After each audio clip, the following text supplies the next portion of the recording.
everybody. Welcome back to another week of Travel Talk.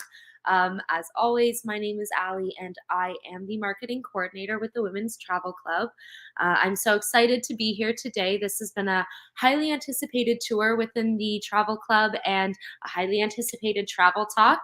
There's lots of you with us today, and I'm very eager to get started. So this week's topic will be our essential Morocco tour in 2025. The dates for that are March 18th to the 28th. So it's going to be a 10-night of superior accommodations. You've got breakfast daily, which I always love to highlight right off the bat, 1 lunch and 6 dinners. So of course we've got those things covered for you. And I'm joined today by both Jennifer and Heather from Galway, who have paired with us on this amazing itinerary. We're going to give you guys a little sneak peek into what's in store for you, as Morocco is, again, like I said, have been highly anticipated by you guys. So without further ado, let me add Jennifer and Heather to the stage. 1 and 2, and hello. Hello, how are you today, Ali? Very well. I'm very excited to have you guys here. Thank you so much. And I'm especially happy to see you here, Heather, as we were talking about this before the chat. You have many experiences in Morocco, and I'm excited for you to give us your insight and background on the destination as well, from both a traveler's perspective, but also a local perspective, I guess you could say. You're on mute, Heather. I'm really excited to share the details with you guys. So I'm excited to give you some really great tips that you can look forward to on your journey. Awesome. Okay, Brilliant. so let me get this up here for you guys. And this is the beautiful presentation that we have today from Jennifer. So if you want to kind of say hello and get started here, Jennifer, and we can kind of roll from there. Absolutely. So just to say hello, everyone, I'm Jennifer, and I'm the Senior Groups and Sales Manager for Galway. I'm delighted, as Ali already mentioned, I'm so happy that Heather said she would pop on today as well, because Heather has so much knowledge, so much worldwide knowledge, but especially when it comes to Morocco as well. We don't have the time to tell her full story, but put it this way, she went for a month and ended up staying there for over 3 years. So Heather has so much insider's knowledge when it comes to Morocco. But we're delighted to have teamed up with the Women's Travel Club with this amazing trip for March of next year. Just some fun facts about Morocco. If those of you who don't know where it's located, here it is on the map. So it is considered Northern Africa. So it's in the northwestern tip of Africa.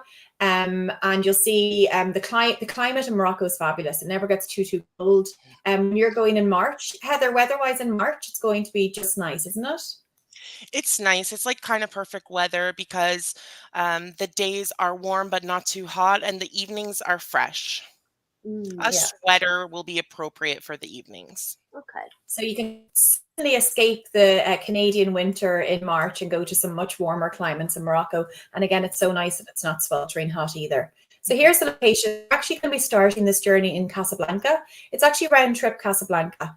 And I'm just going to talk our way through the itinerary. But here's just some fun facts about Morocco. The currency is dirham. Passport validity. Make sure you've got 6 months validity on your passport, okay? You need to have at least 6 months from March 2025. That's really important. The language, Arabic and Berber. Now, am I right in saying that they speak French as well? Yes, so they were colonized by France. So the French influence is very strong. They do speak French. However, there were parts of the northern Morocco that was habitated by Spain. So what you're going to find is when you're going through those northern regions like Casablanca, Rabat, Chefchaouen, they're going to mainly speak Spanish. Now, once you go down into Marrakesh and further down into the south, they are going to speak French. Oh, just to confuse you even more, so, multilingual in Morocco.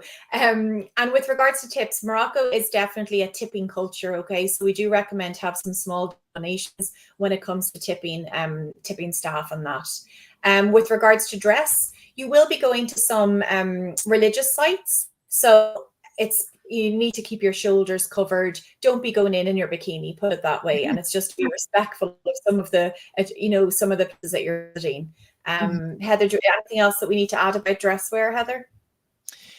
I mean, in the big cities, it is a little bit more casual and you can dress a little bit more relaxed. But remember that the more that you show, it's going to draw more attention. So it's always better to sort of have a shawl or some sort of cover for your shoulders. It's just going to be better overall. And especially in small towns, you want to be more conservative.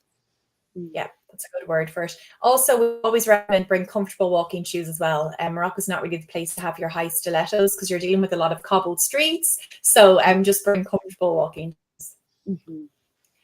So the tour starts off, you're going to fly in from Canada and you're going to arrive into Casablanca.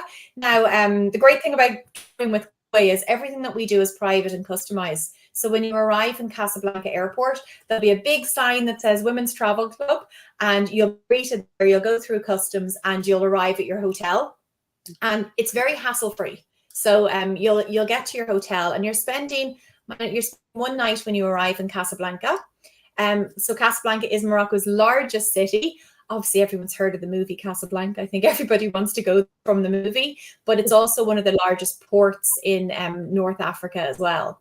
So the first night you're going to check into the Idu Hotel. And I have to commend the Women's Travel Club and Go for all the choice of hotels. They're absolutely amazing. So you are going to spend one night in the Indu Amfa Hotel. You'll have a welcome dinner upon arrival as well.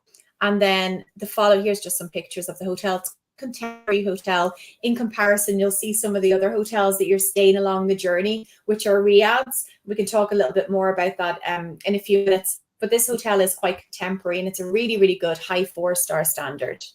So you'll spend the first night there. And as Ali also mentioned, every morning you have breakfast, daily is included. Now, Heather, can you tell us a little bit more about breakfast? So you'll have they'll serve American style breakfast. What would be a traditional Moroccan breakfast in these hotels? In some of the bigger hotels, probably in Casablanca, I think you're going to find like more of a mixed style, probably like continental and American. However, once you get into the riads, it's definitely going to be more traditional Moroccan. And a traditional Moroccan breakfast is quite bread heavy actually, but it usually is yogurt. They have 4 different styles of bread. One's like it's called missamin, and it's almost like a crepe, but a little bit different, more flaky.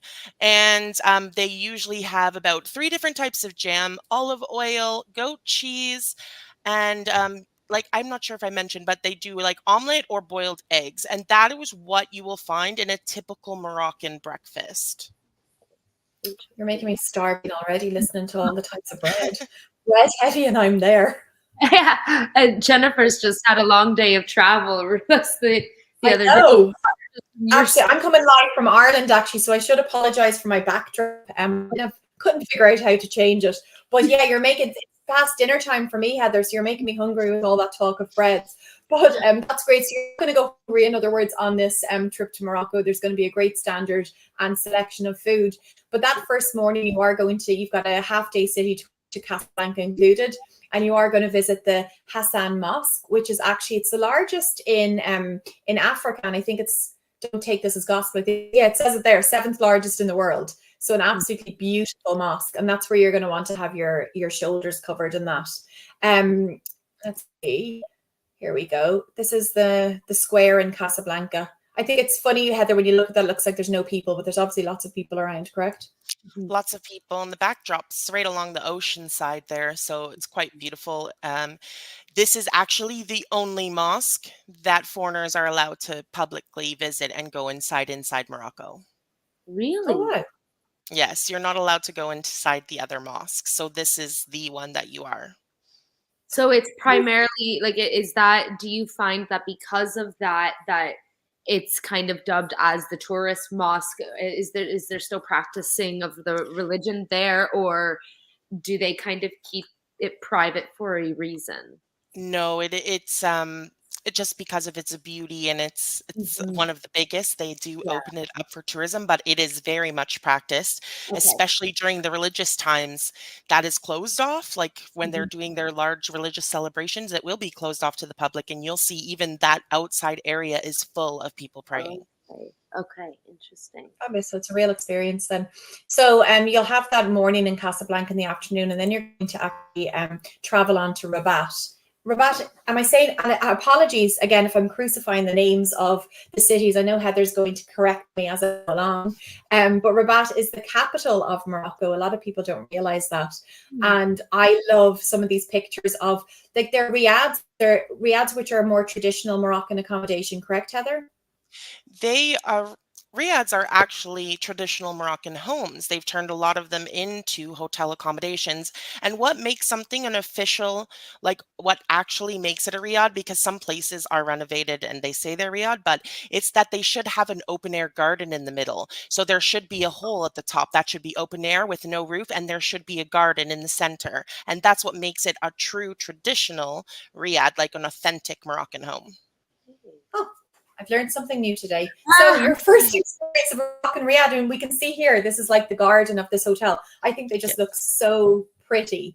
You're going to spend one night, and this is in the Villa Mandarin in Rabat. This gives you a general sort of idea of the style, but it's absolutely gorgeous. So you're going to be one day there. Now, Heather, are you familiar with this? This is the Mohammed V Mausoleum, I believe. Are you Yes. familiar with this one? Yeah. So it's I've been there, but I don't know much details, honestly, about the actual site. But it is beautiful. So you've got a city tour included in Rabat as well, so you'll go off to explore, and that's going to be on your way. I think this is a really popular picture. Now, again, you're going to be on your way to, is it Chef Shawan? Am I saying the right Chef word, Heather? Shawan, correct. Chef Chef Shawan. Shawan. Yeah. So this is famous for all the blue. I don't know if it's white or blue. I believe it's blue, like blue washed walls and that. Yeah. It's the Blue So City, what else correct. is famous for? Okay. It's really just famous because of the Blue City walls. It is a gorgeous, beautiful town. Really, like everything there is affordable. You guys are gonna like even going out and dining. There's amazing food. You'll find actually a lot of the type of food that you're gonna find in this area a little bit different than the south. So definitely try some unique dishes from that area because you won't see them again. Something to keep in mind though is definitely keep small change when you're going through Chef Shawan if you want to do a lot of pictures in those unique blue spots, because a lot of them are on private property and they do like by tip. So they'll have like baskets there and you can drop in a few coins and then go sort of enjoy and take the pictures. And so it's just something to keep in mind. It could be 2 dirhams, 3 dirhams, that's like 30 cents. It's not much money, but it's important to keep that change sort of so that you have that and you're able to do that because they won't really have change for you. Oh. Okay. It's very Greek-like, isn't it? When you even look at the picture of this hotel, so it's the Vanity Hotel that you're going to be spending one night in, but it definitely has that real, I know obviously Morocco is the proximity to the Mediterranean as well, but it looks like it has that real, the outside certainly has a Mediterranean feel, and the lovely hotel inside has a lovely contemporary look to it as well. So you'll be spending one night enjoying Chef Shawan. Chef Shawan. So the city is one thing to keep in mind. The city is quite hilly, so just for people, take your time because you're going to be doing a lot of ups and downs. This city also has some of the one thing I would recommend buying here is that this city is great for a lot of those like handmade local ingredients, sort of soaps, oils, perfumes. The best place there to buy them and the most authentic. 1,000%. If you're into that kind of stuff, buy it there. Good tip. Good tip. So from after you spend the night in Chef Sharon, the next day you're going to be making your way to Fez. Now, you're going to be stopping. Am I saying this right? Volubilis, Heather? Correct. Volubilis. So this is.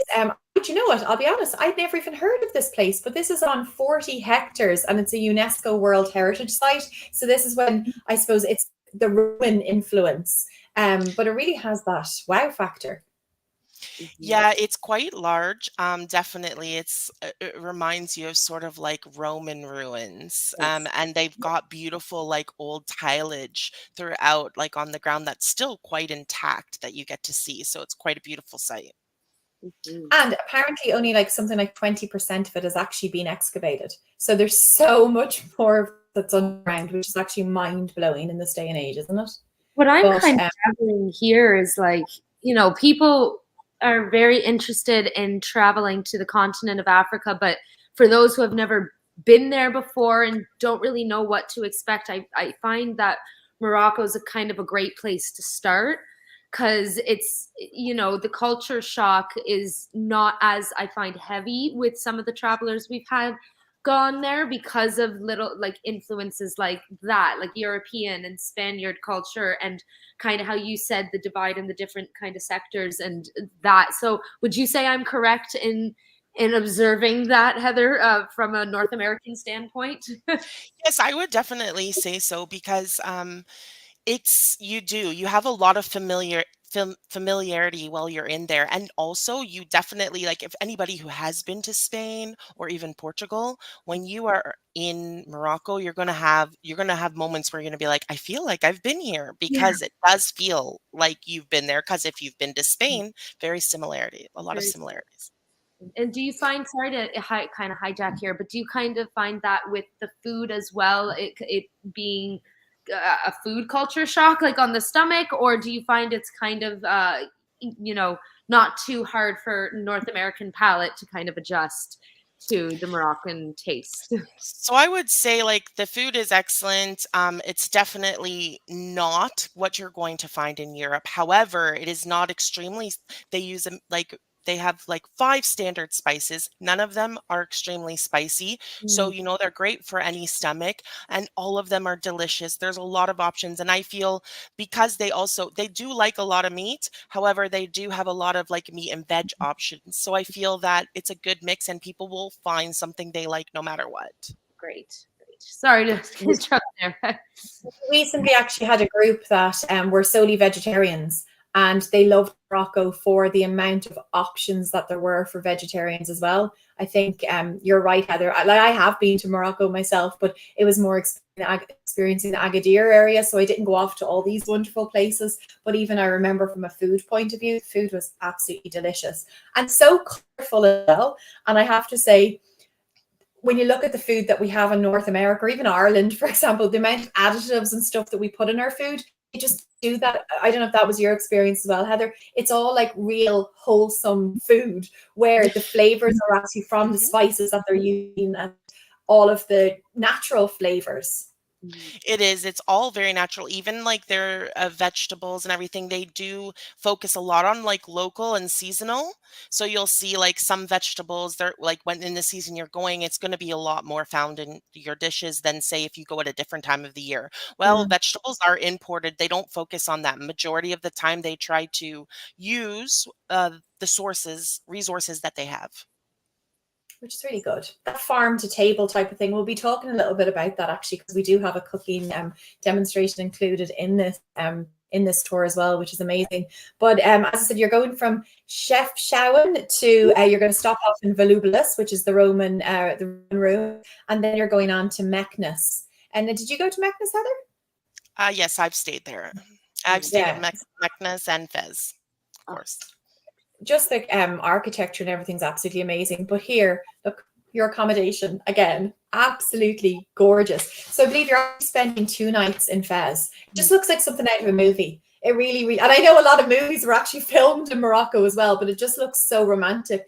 I love a Hilton and a Hyatt, but when you look at a Hilton and a Hyatt and everything's so standardized, and then you look at some of these accommodations, it's just absolutely gorgeous. very So special. we'll be spending 2 nights in Fez. Look, there's the room. My goodness, I want to live like that. Yeah. And so much. What are the highlights sort of Fez, Heather? Or what do people expect? These are the markets here, which there's so many souks and that where you can pick up all your spices and bring them home. This is actually for the leather. This is the where they process the leather. So this is the dyes, for example, in this image. So they Oh, still they treat the leather still in the old traditional ways.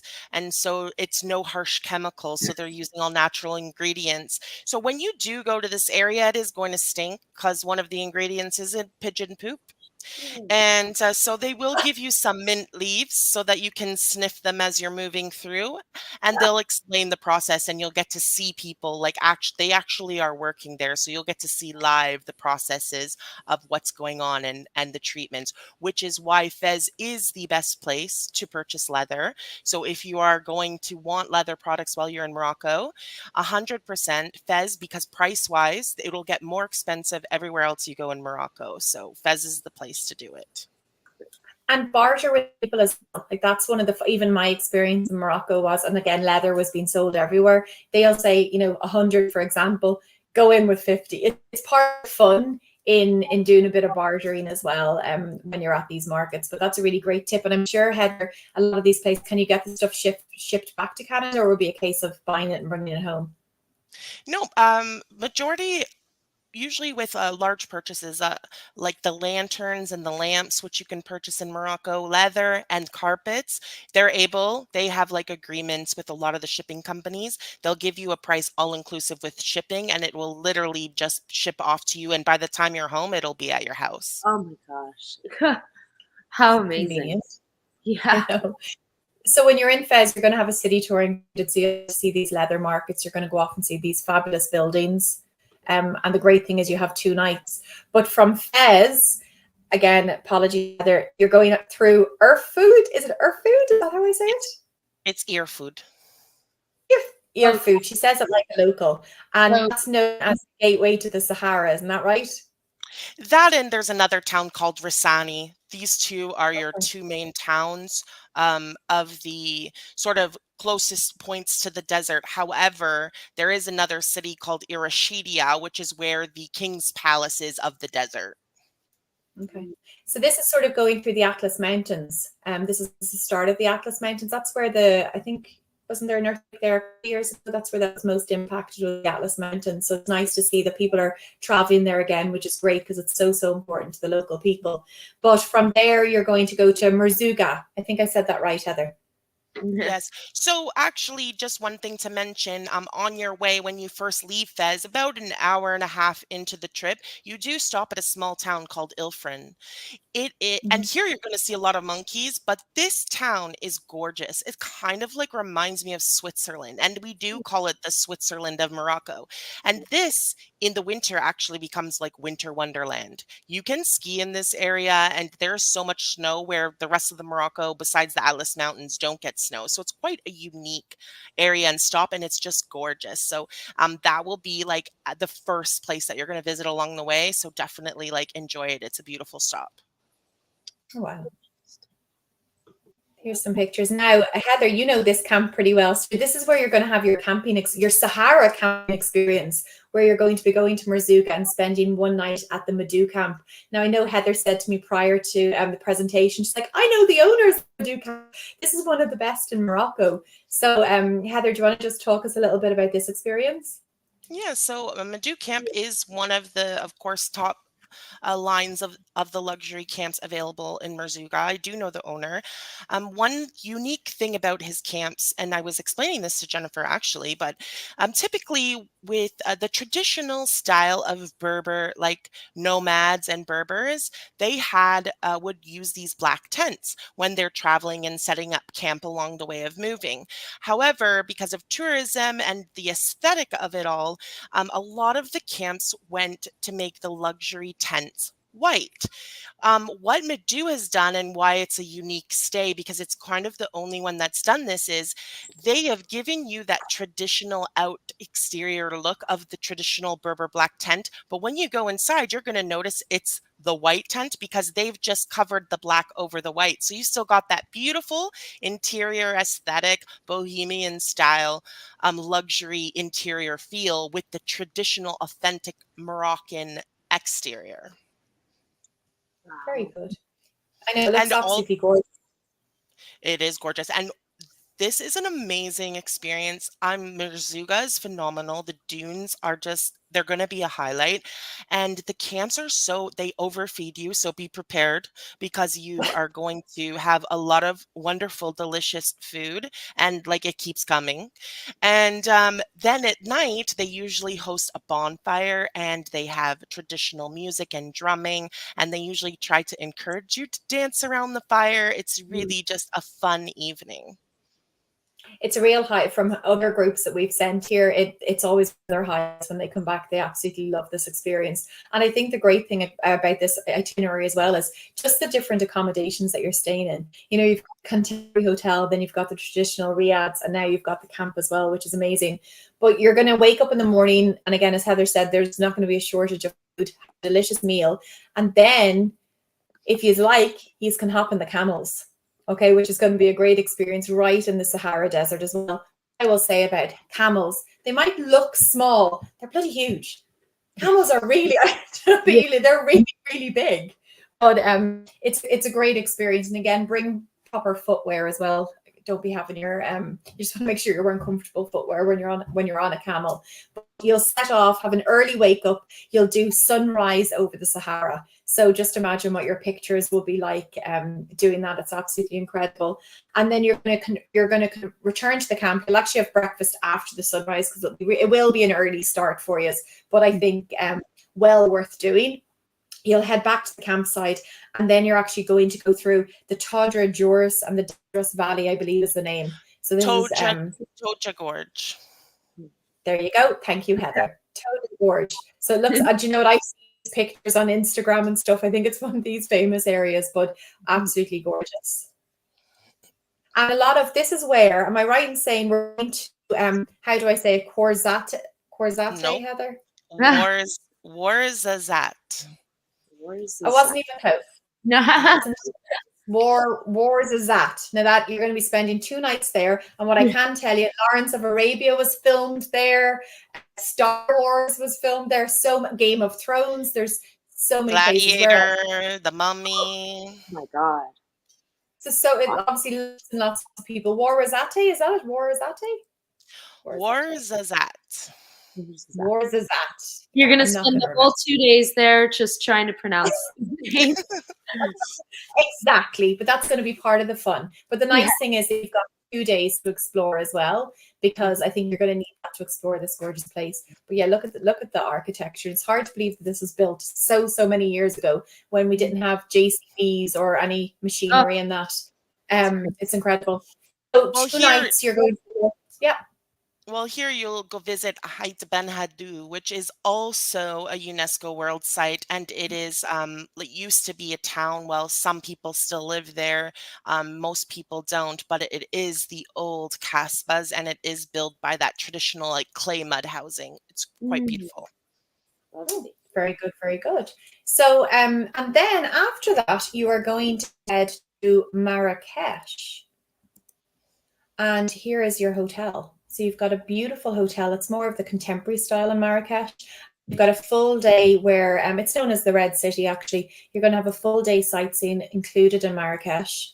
Here's giving you an idea of what your hotel is like. And I said, I love this, that every place you go to, the accommodation is very different. So you're going to actually remember where you stayed, or hopefully. I always say take a notebook and take some notes.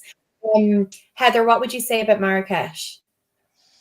Well, Marrakesh is where it's based. So, I mean, it is busy, bustling city, definitely touristic, very safe. You're going to, a few tips, okay? So just remember in the main square, when there's going to be your like snake performers and guys with monkeys and henna women and stuff, they can be quite aggressive and trying to get money from you. You're not obligated to give them what they demand, but you can give them what you feel, and don't make them let you feel bad about it. It they're more strong-willed in it just because, of course, they want to intimidate you for that, but give them what you wish, because especially if you're videoing or you want to take images, there really is no set price. Give them what you think is fair and leave it at that, and just hand it over to them, say thank you, have a good day, and walk away. Good. That's an That's really important tip, I think, because sometimes, especially, it's a very, European thing as well. But it's always better to be fully aware and prepared of how to handle the situation in different countries and continents, because, like you said, as a women's travel club too, it's very important that we don't, let anybody push us around where we are, and you should never ever be made to feel like wrong for, not giving what they are trying to get from you. So thank you for that tip, especially Heather, because it's different in every culture, and you never know what's too much or too little. So we Yes. definitely appreciate that perspective. And it's a very safe. The square is extremely safe. Everybody cares. Like, even you won't even get, like, I mean, obviously care for your bag and stuff, but petty theft, petty crime is not even really common at all. So it's not like a major threat. It's really great. You'll just, a lot of people will come and try to talk to you, but that's as bad as it gets. Right.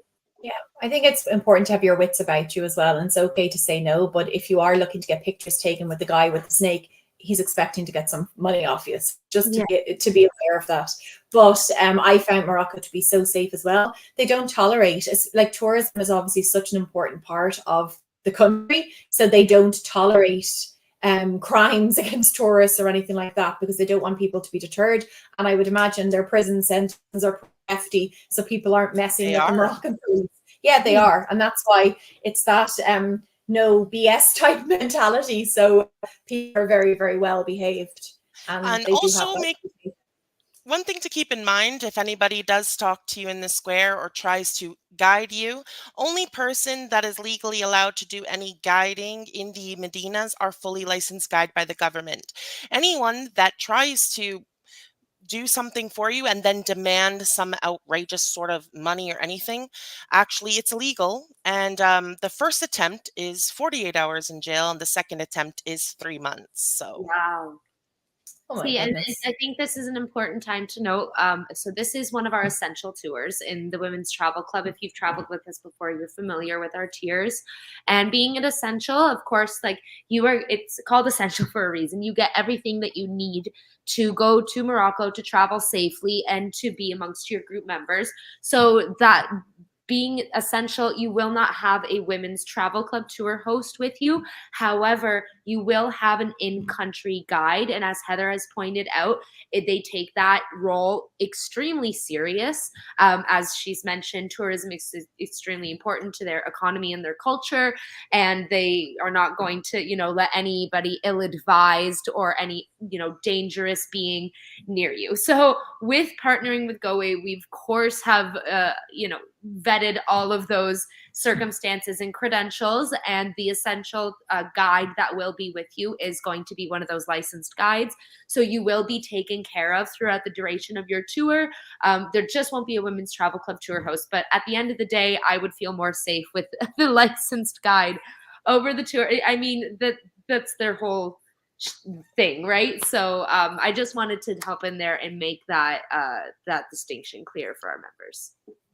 But And the guys Marrakesh is are a wonderful amazing. city. You guys are gonna have, like, it's my favorite. I love it. I mean, I lived there. I based myself there, and I can tell you there wasn't ever a boring day. I never had a moment of issues, of safety concerns. The people are so kind in Morocco. They're so hospitable, and really, they are really welcoming people. You're just gonna fall. I definitely say that you're gonna come home and have fallen in love with the Moroccan people.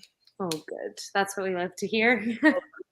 No, that's what it's all about. Now, in this Medina, so you are going to have the evening to enjoy. And as Heather said, like, you're going to have with their snakes, you're going to have fire eaters, you're going to have fortune tellers. It's like they describe it almost like a circus, because there's so many different things going on, and the smells, you can go shopping, the food, everything. An absolutely incredible evening.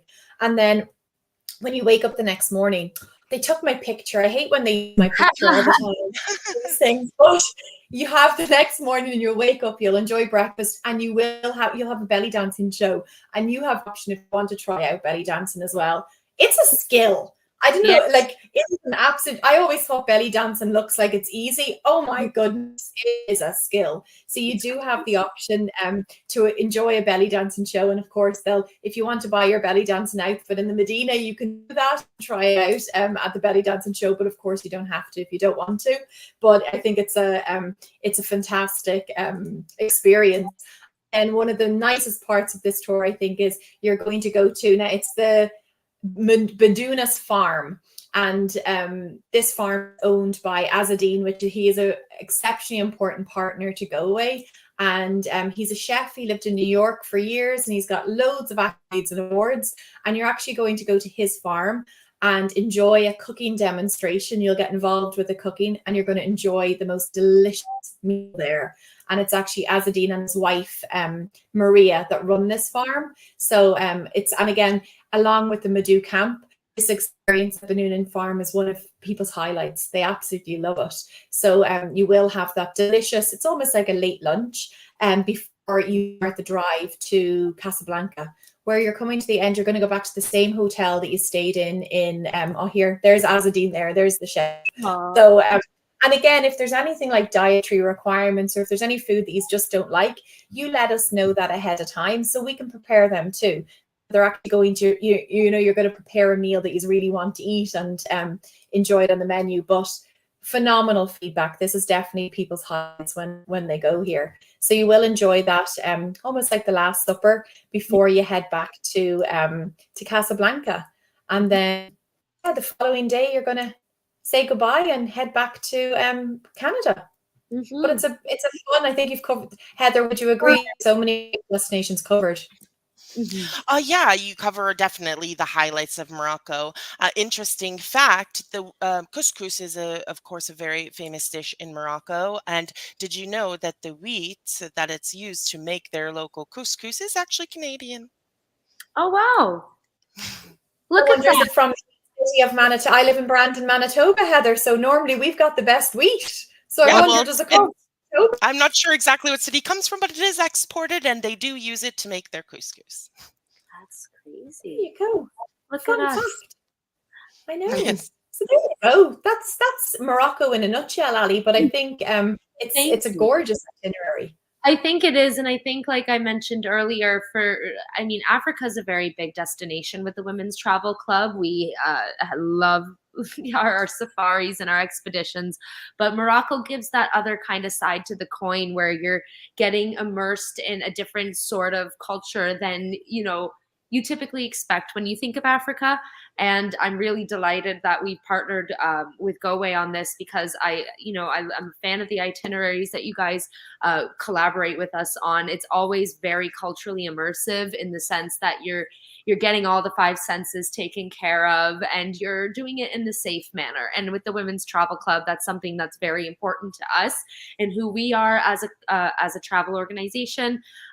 So thank you guys for being here and always being so great with these itineraries. And for the members watching now, I have put the link for the tour page in the comment section. So should you want to do a little bit more digging, have any more questions, you can check out the page there, and then you're always welcome to message us. And if you have any questions specific for Jennifer or Heather or the Galway team, we are always there to be the go-between. So I've got I do see a comment here from Annette. Hi, Annette. It says, I see your trip is March 2025. As Morocco is an Islamic country and the month of March is Ramadan, how would that affect the trip? As I understand that a lot of places might be closed or have limited hours. Do you guys have any insight on that and how it kind of merges with the itinerary, Heather? Or Ramadan ends, what day is the... So the tour is from March 18th to the 28th. Okay, so I believe we are falling into the Ramadan time. So one thing to keep in mind during Ramadan is actually everything is open. It does operate, especially in the tourist zones. You're going to have restaurants and cafes. They're all going to be opened and available. Just more of the local type places will be closed in the day, but they start to open and prepare for the day around 2 or 3. Now, what happens is during the break of the fast, which is the time that, of course, the sun's setting, um, there'll be about a 45-minute to an hour period where everybody goes to eat, even the workers in restaurants, even your tour guide may need to take a break to eat something quickly because they haven't eaten all day. And this is really the only moment that you're going to see it really sort of slow, quiet, and nothing's happening.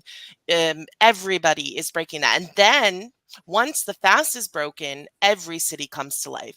Everybody is out, everything is opened, and everyone is out until like 3, 4 in the morning because they spend their evenings out and about and enjoying and eating and spending time with friends, family. So you'll find it quite lively. It's definitely just a little bit quieter in the daytime, but the touristic areas you will be in will all be operating, especially like Marrakesh and in the Medina. The shops will be open, the restaurants will be open, the cafes will be open, so you won't have an issue with finding options of things to do. Mhm. Perfect. Thank you for that insight. I have a question here from a Facebook member, Deville. How many times has the Women's Travel Club done this trip to Morocco? Now, I'm not sure that it is the exact itinerary, but this will be the third time that the Women's Travel Club, a year in a row actually, that the Women's Travel Club will be going to Morocco. We did go to Morocco in 2022 and in 2023. So this is a destination that we are quite familiar with. And again, partnering with Go Away, very confident in this itinerary and the parameters surrounding it. So doing it as an essential tour is something that we are, quite comfortable with. Not sending a Women's Travel Club tour host, making it, about the in-country guide and their, tour itself. So we don't really, we're confident in this area. And Deville's asked as well, can you drink the tap water along with covering shoulders? Do knees need to be covered? Now, I'm not quite familiar on the tap water question. I know, Heather, you lived there. So what would your guidance be on that question? I would still recommend, of course, because your stomachs are going. I mean, the tap water is safe. However, because your stomachs are still quite sensitive, I would still advise that you drink tap water. Brushing your teeth or doing anything with the water is not going to be harmful for you, except when you're moving through the desert region. Okay, so when you're in Ouarzazate, when you're in the Tinrier area or Merzouga, please brush your teeth with bottled water, just because they don't have the proper systems in place there. And even the locals drink water well, which is not from the source of the tap flowing water either. So just something to keep in mind. But in the big cities, it's not going to be a problem, but highly recommend, just to keep your stomach at ease, please do drink bottled water. Beautiful. Yeah, we would normally always recommend that. And on the buses, sorry, Ali, on the buses that you're being transported on, there's complimentary bottled water throughout, and they will replenish it. They'll have a cooler on board as well. So there'll be plenty of available bottled water for everybody. Mhm. By the way, something to keep in mind, bottled water is extremely cheap. Like a small bottle in the shop is like 25 cents and a large bottle is 40 cents. There you go. So yeah, it's always, you got to remember those things when traveling to like these kinds of destinations, with the dollars being so different and the economies. Like, it's one thing to have to Absolutely. consider and budget for bottled water, but at the same time, like Heather's mentioned, they're very cheap. So that's also something to keep in mind. And then I know you've asked here as well about the knees needing to be covered. Now, I think in the more religious areas, you guys had mentioned, but in the more metropolitan areas, is that more accepted to have knees showing and such? You can show your knees. It's not an issue. The only site, of course, when you're going to the mosque, you are not going to be allowed to. You have to be fully covered on this day, of course, because it is a religious site. Any religious site that you visit, actually, you should always be fully covered. However, knees are not an issue. You can show your knees in any city. Perfect. And then another question from Deville: the transportation to and from the Moroccan airport is included, and I believe that is correct. Airport and Yeah, departure, arrival and departure. yeah. Perfect. So yes, that is. I have Brenda here in the comments asking if the in-country host guide is the same throughout the tour, and will there be a separate driver? So am I correct in saying that there will be the same driver throughout the duration of the tour as well as the same host? That there will be the same driver and host for the most part. When you're in a different location, you may have an additional guide that comes, like as Heather mentioned, it could be a different guide when you're in the Medina and Marrakesh that they'll bring along, but you will have the same one throughout. So from when you meet them at the airport, it'll be the same driver guide, and it just it makes for a smoother tour and smoother. And again, feedback, our partners in Morocco are absolutely amazing, absolutely incredible. And again, people just love the guide. They're passionate. I said it's not, they have to be educated, they have to know their destination, and they're so passionate about it as well. They literally make or break a trip, in our opinion. Mm-hmm. Mm-hmm. I've got a question. Deville has asked, how big is the group right now? So we've got about, I believe, somewhere between 6 to 8 members booked on so far for this group, which I think is a very comfortable number. For the Essential Morocco tour, I believe this is a very larger maximum than the usual women's travel club tours, where up to about 20 members, if if we get that many, are allowed to be booked onto this tour. Right now it's an intimate enough group, but numbers could change. The thing with travel is that there's always the unexpected. So but we're very happy with the group that we've got going right now, and we're always welcoming more people and hoping that everybody can join along, and the more the merrier. So that's what I have to say on that. But yeah, it's been great having you guys here. And if anybody has any more questions, please feel free to throw them in the comments. But otherwise, I mean, I think I've learned some new things today about Morocco, and I'm kind of upset that it's not a classic or signature, because I would have liked to throw my hat in that ring, but I already have quite a few itineraries packed up for 2025, so I should calm down a little bit. Yeah, thank you, Heather. I've learned so much from Heather as well tonight. So thank you very much. Yeah.